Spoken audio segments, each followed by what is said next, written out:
Hi, let me read you a chapter out of the book of Hebrews, 11, verse 6, as we begin this episode of Carpenter Shop, where once again we're walking in the Carpenter Shop, seeing ways that we can grow and become more like Jesus and grow as he did in the Carpenter Shop. It says this, "But without faith it's impossible to please him, for he who comes to God must believe that he is, and that he is a rewarder of those who diligently seek him." There's an author named Marshall Shelley who suffered the deaths of two of his children. And when his two children died, he also grew in his faith. As a child reading novels, he learned not to be confused by the introduction of many different characters, many different events and subplots that were introduced in early chapters. He learned that if the author was skilled enough, all those individual parts would come together by the end of the book. And as a result, he faced life that way. He said it this way, "I choose to trust that before the book closes, the author will make all things clear." It's tough in his situation to explain the death of a child. It's tough to explain the loss of any loved one. It's tough to explain the change of a job, an economy, a sickness, an illness. There's a lot of questions.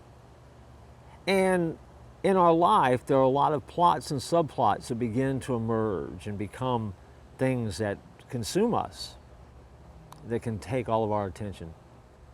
I love his quote about the fact, though, that learning not to be confused and knowing that if the author is good, he can make all those parts come together and make sense in the end.